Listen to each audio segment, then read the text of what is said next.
shit. This ain't a dream, we really live this shit. Don't intervene, yo, we with this shit. That's where the most high, we the most lit. And we are back with act number 3, Drop Dead Fred. Last time on Silver Screen Breakdown. Yes, Bogart.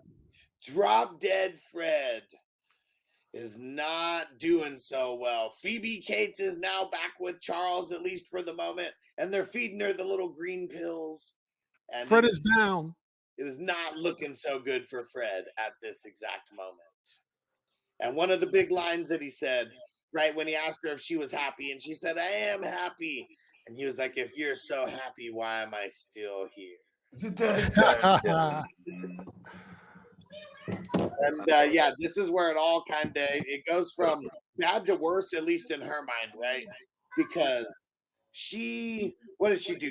I think she takes one of the pills and then like sneezes, and then Fred like kind of goes to like, all over the place. It catapults him to like bouncing off the walls, right? And first of all, too, what kind of a house is this? Do they live in Seattle or something? Or like, where do they live? Like, where they have warehouses that they make in the houses? Yeah, where it's like there's partitions versus actual walls that go to the ceiling.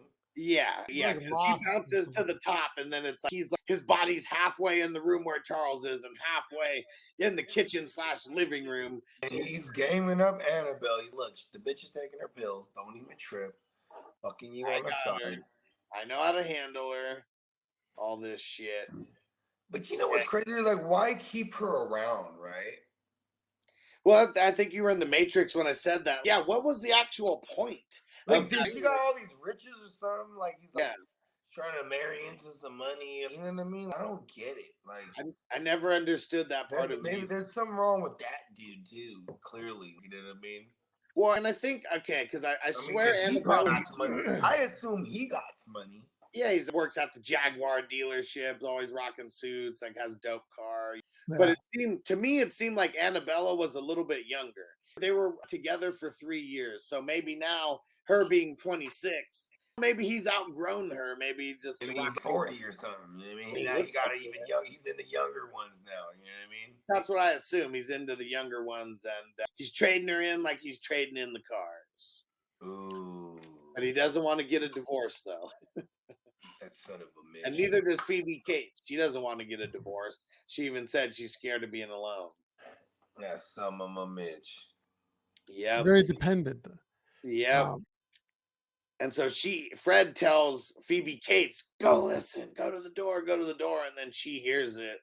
And then it's, I don't know, it's like she couldn't even handle it. Yeah, that's what's crazy too. Is like, whoa, was she just this whole time listening in by the door, and she imagines, right? Or is it like we're dancing between the rooms right here, bro? Magic, bro. That's where it goes into like her mental health in general. That made her have panic. But I will say, women got women intuition, bro. She from the gate, from the how this movie started, she knew he was fucking on somebody else. You know what I mean? Yeah. Well, even when they started the movie, like Charles made it seem like it was her idea. He's, yes, you told me to go to Annabella. Like that was a great idea. Damn, what a dumb broad. Yeah. Not all there. Not all there. Then is where it starts just getting real crazy. Because Fred is like, well, she looks like she's breaking down, having some kind of mental breakdown maybe. And Fred's like, just come with me. And then she pretty much falls like right on top of where he is. And have the effect of where you could kind of see both of them at the same time because Fred's not really there, right? Yeah. And then they mold into each other like lovers on the floor. Come on, man. Be more romantic. I want you like all this. They're lying down with each other. Fred got jealous. Fred really loved her. He did. And then they go into a land of Fred was born from the lack of the love that she had. You know what I mean? Almost like when they locked him away, the dad was like, well, I gotta go now because this is dumb. Oh, that makes total sense. Fred was born from the lack of the love. That's how shadow people are created. Shadow people are created for your old subconscious, Bogey.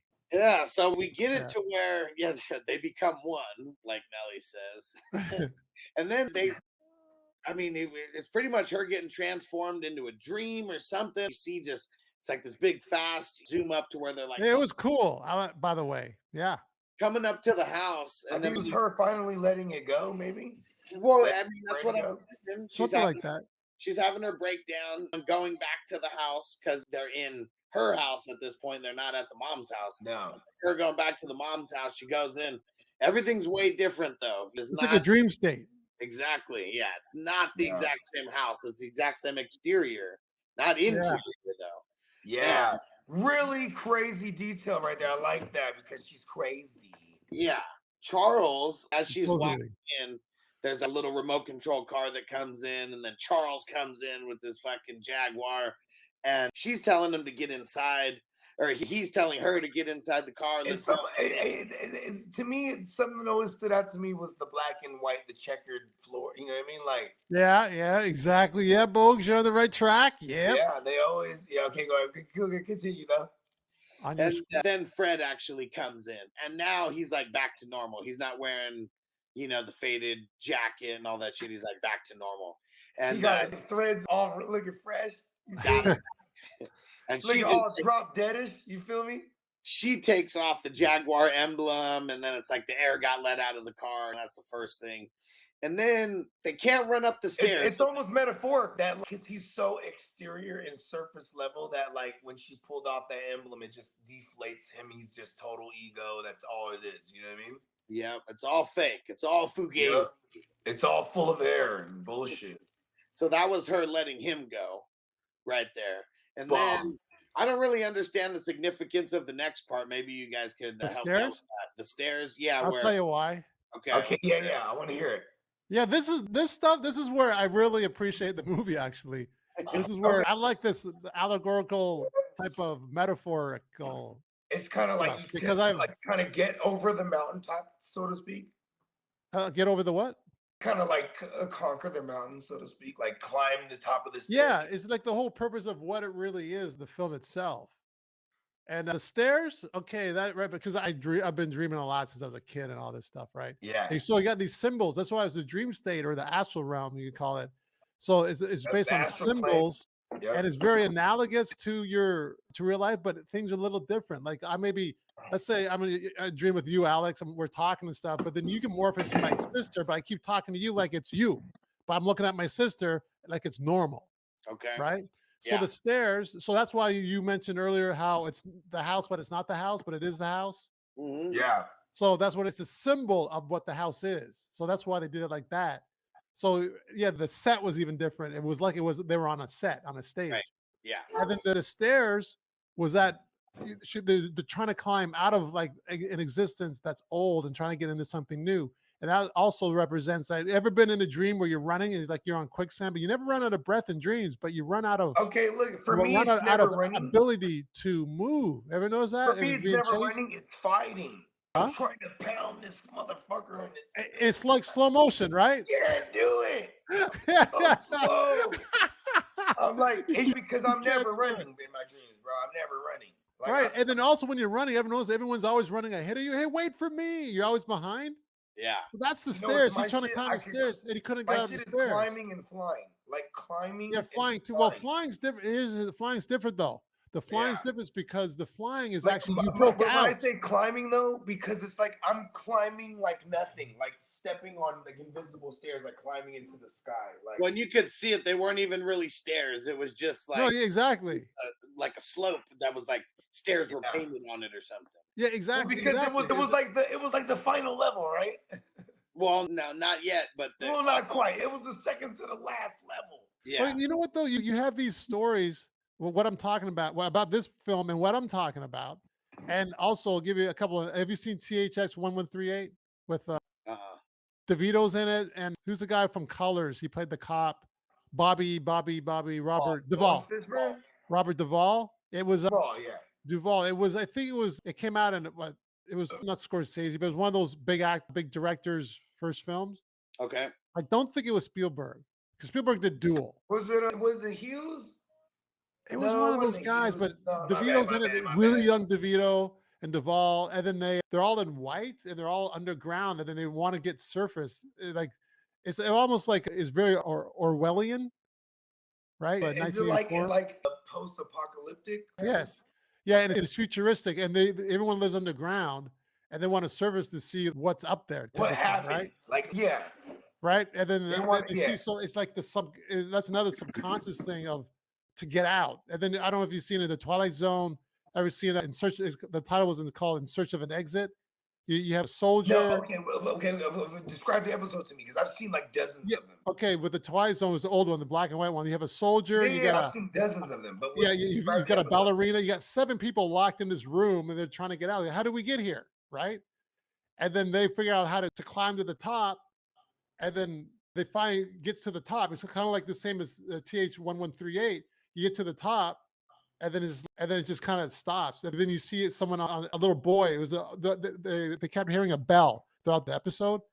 And then there's a boy, the Christmas bell when they're collecting donations for Christmas. Mm-hmm. Yeah. There's that bell. That was it because that bell would prevent them from getting to the top. And then he finally gets to the top. Then you get a little boy picks up a doll that's out on the snow, and they were in a trash can. But there were dolls in a trash can, but they were alive trying to get out, right? So this movie, going back to Fred, is basically you're trying to get out of what you're locked into. She's locked into a certain subconscious.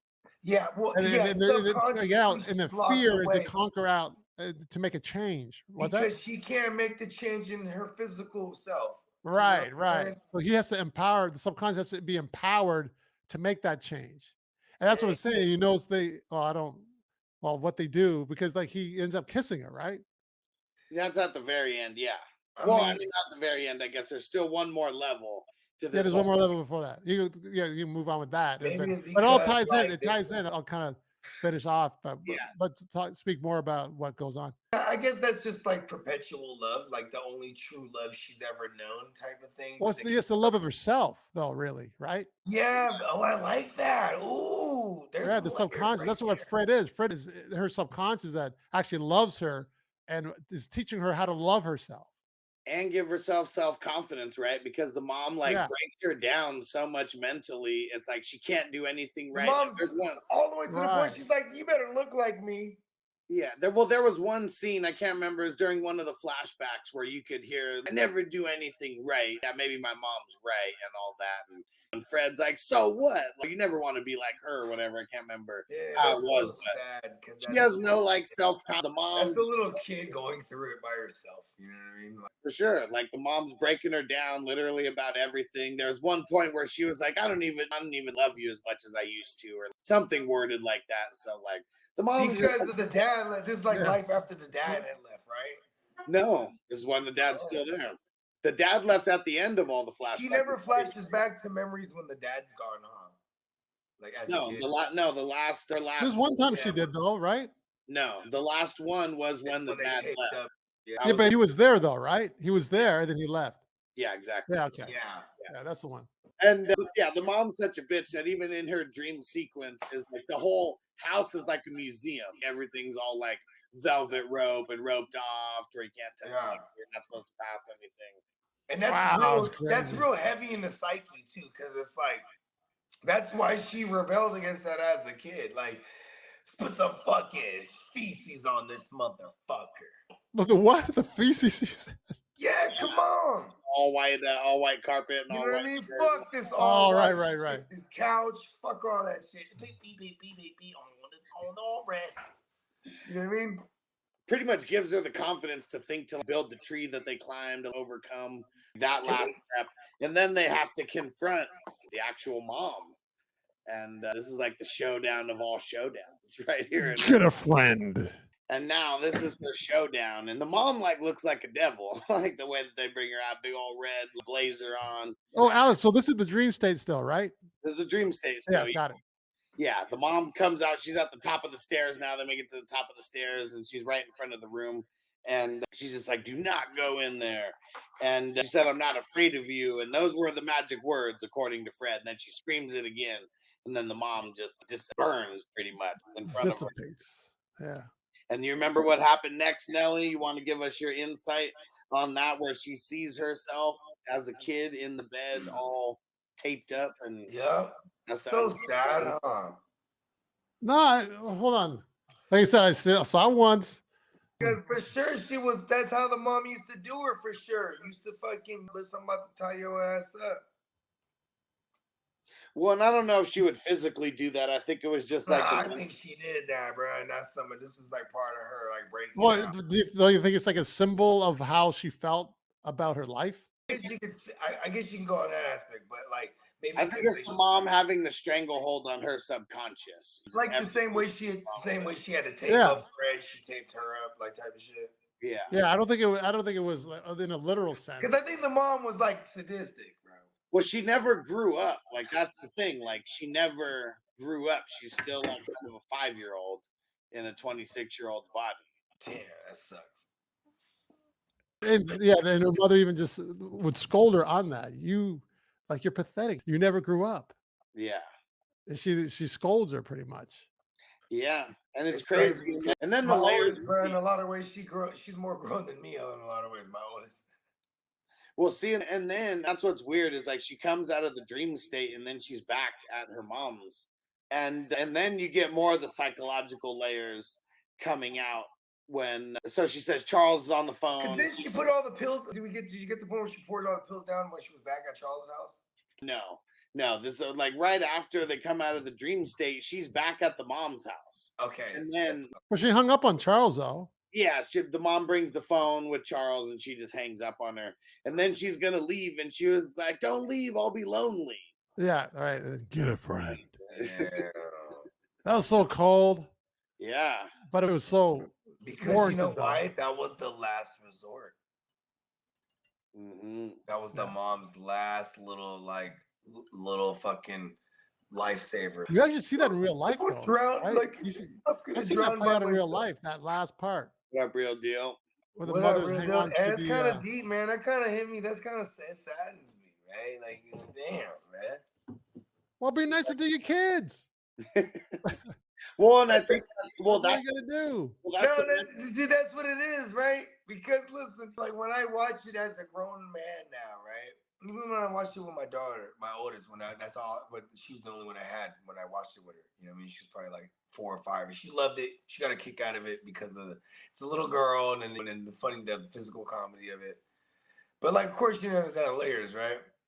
But it is crazy because, you know what I mean? Gang, I still go back to, this is the metaphor for the movie why we're even doing Drop Dead Fred. Me and us, why we even recommended it, because things that happen to you as a kid that affect you, like this movie affected me as a kid. Like I remember it to the T. I didn't even rewatch it for this review. You know what I mean? Do you remember why it affected you, or you coming to the realization now as to how it affects you? I'm generalizing right now, though. That when you're a kid, the things that do affect you, they live with you for the rest of your life. You know what I mean? And how the mom was to her, it fucked her all the way off from the gate that it created Fred. You know what I mean? And that's why the moment that she could finally conquer that and get up that staircase and finally fucking conquer that shit, and it incinerated her mom's. Fred no longer needs to be there for her. You know what I mean? Yeah, and just think about, I mean, from the mom's like perspective also, like how many of these moms out here, we've heard stories about the Munchausen syndrome and like hell yeah. Like, so the what syndrome?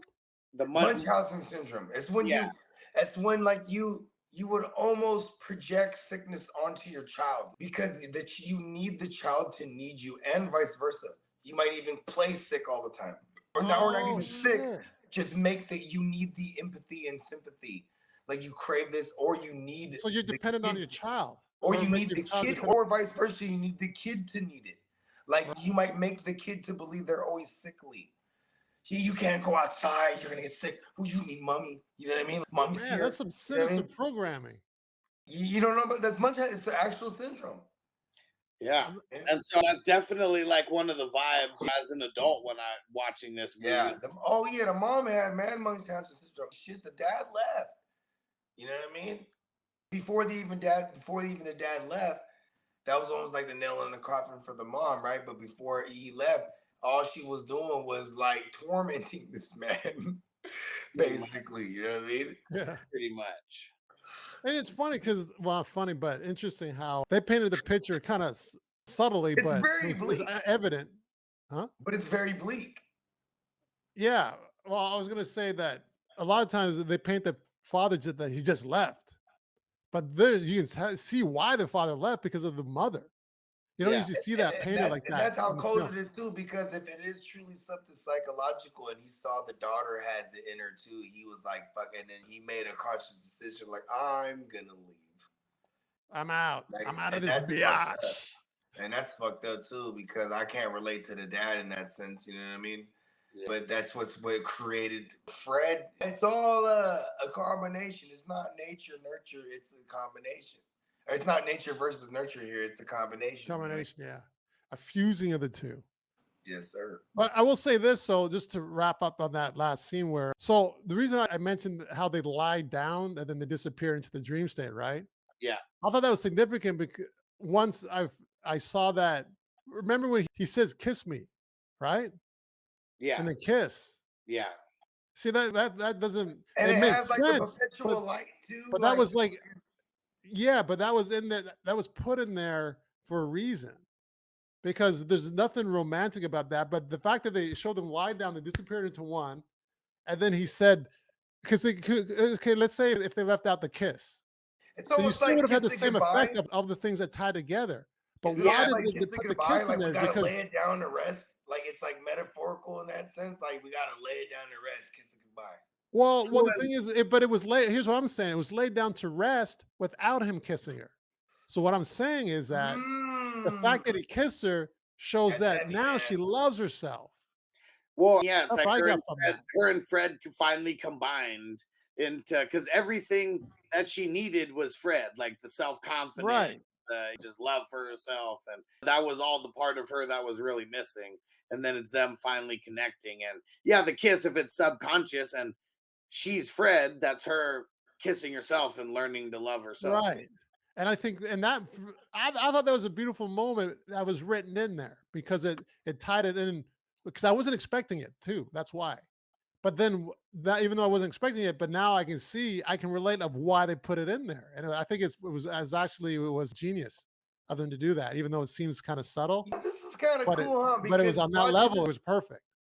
And check this out, silver screen breakdowners. You know what I'm saying? You're gonna see the evolution of Nelly watching this movie from beginning to now, right? So like from thinking it's complete poppycock, and then to a point where at this point I had to start powering through it, and then you get some dozing off here and there. You get some little profound moments there, right? Where you're like, wow, okay, it all came together. And Yeah, then it's the because magic. yeah, Going back to the magic aspect of it all, right? Like it is the magic of the '90s. Why the movies that we immediately wanted to go back to and do for the silver screen breakdowns, because like these movies were like nostalgia to me. The '90s movies, it's like they had it right. You know what I mean? There's like layers to this shit. You know what I mean? And as a 6-year-old, 7-year-old, anytime when I watched this as a kid, there is no psychological breakdown like of this. Just No. Fred exists. There is no subconscious or any kind of thought. And we're gonna get to that, man. Because bring us up to speed now. Bring us to well, that's pretty. That is the end of it. Like the final scene that you see is her going to see Mickey, and right, that's the guy who I think they have a little connection. They're probably gonna date in the next. If Drop Dead Fred 2 happened, about the handful of a little girl. Yeah, who is already mentioned. Who is a child with a single parent, very similar to Phoebe, and except it's the dad. Yeah. They never mentioned the mom, but clearly the mom's not they said around. They said they divorced. See, okay, that's the only mention. They said, but at least I got custody of my little girl. That was the only time we really hear about Mickey's daughter. Right. But and that was a good wrap up there with him and then the girl seeing Fred.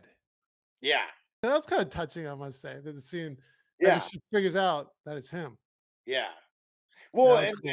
and she doesn't see him, right? Because now she's like this. Gone, but yeah, she saw the pinky, knowing that they used to do that as well, and seeing the look on her face and the havoc happening.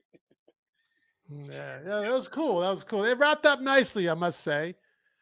And I like the allegorical meanings of stuff, and I like surreal elements in the films. That's where I really start to tune in more when you're looking at metaphors and stuff like that. Yeah. For some reason, that guy, what was his name? The dude at the end there with Mickey. Mickey. He reminded me of the one character in The Butterfly Effect. Remember the kid, the bad kid, but the good version of him? Yeah. Yeah. The Christian Bible. Yeah. He kind of painted him like that a little bit. I know. It kind of reminded me of that. It's just we just saw it a couple of weeks ago, so that's kind of funny. But there we go. I like it. There's our breakdown of Drop Dead Fred. And what would you say, Nelly? Do you think talking about this more maybe gave you a different perspective on the movie after the fact? I know you only watched it once. Yeah, it grew on me. Put it that way. It grew on me. It had to grow on me though. So it started off slow, but it gained ground. It gained ground. Yeah. And like I was saying, yeah, it turned out good in the end. And like I was saying about watching this as a kid, there is no thoughts of the subconscious or anything like that. And just at least I was taking everything for face value. Fred's real. Fred's just the imaginary friend. And yeah, right. Is what it is. And you're going to have a different feel for it because you've seen it. So more nostalgia. You're going to have that to watch it. Yeah, this is one of those ones. I watched it once or twice this week, but everything's kind of ingrained in my head. I could have done this show without watching it, like Bogey. That's how much I remembered about it. Yeah, right. Yeah, for sure. So how about ratings? Is that so? Yeah, let's go through the ratings for the people. So our rating requirements. This is how we rate the movies. We base it all on rentals or if you would buy it. So if you buy the movie, that means I mean something that you would buy, something that you probably watch a few more times over the course of however long. We got a 5-day rental, if you guys remember those. And then 2-day rental, which I kind of don't like it. And then same-day rental, which means it's absolute dog shit. You may have not even finished the movie. Where do you think that this fares for you now, Nelly? I'll do a 5. Whoa. I'll do a 5, Alex. Now, where was it at before we had this show? Like before we came on to the show? I'm not to a 5. There's 4 categories. Let's skip 2. That's quite redeemable. Yeah. Redemption at its best right there. And that's why I like doing these shows. You just get more of a perspective from stuff. And obviously you're getting a perspective from me and Bogey. Maybe, like I said, I've probably seen this maybe 100 times easily throughout my lifetime on TV and all that. And I have it. I bought it on DVD a long time ago. And yeah, it's crazy. It's funny. Even Vanessa, she has a whole bunch of DVDs as well. And it's funny that this was one of those ones that was in her family's DVD collection as well. Oh, so you guys got quite the collection together, huh? Yeah. This will be a good time to wrap it up. So Pineapple's next week. Yeah, Pineapple Express we'll be doing next week. And yeah, get ready, guys. We're going to keep this train going every Friday. We've been doing it on the Silver Screen Breakdowns YouTube channel, 5 p.m. West Coast time, 8 Eastern. Go subscribe to the podcast, Silver Screen Breakdowns, everywhere. Spotify, Apple, Google, Amazon, everywhere you get your podcasts. And make sure you go follow Nelly Nell on Instagram and on YouTube. Let them know where, Nelly. Yeah, Nelson Tynes, quick search. You'll see that on both ends. And the content I have on YouTube is my demo reels and a bunch of montages and scenes from my acting from films and TV shows I've done. Check them out. Subscribe, like, and all that business and stuff. I'll follow you back on Instagram. So there we go. Cool. We hoped you liked this in-depth breakdown of Drop Dead Fred. We love this movie. We even made Nelson turn it from a thumbs down single-day rental into a 5-day rental. So I feel that's a giant leap in my book. So that's for sure. We'll appreciate catch you guys next week for Pineapple Express. You guys are going to love it. Classic. One quick thing I was going to say, I appreciate the esoteric knowledge of that film. But wrapped up in the end there like that. It was nice. Good. Heck yeah. We went real deep. Appreciate you guys listening, everyone who was live. Appreciate everyone who is listening on the podcast. And make sure you go leave us a 5-star review on Apple and Spotify. We'll see you guys next week. Good night, everybody.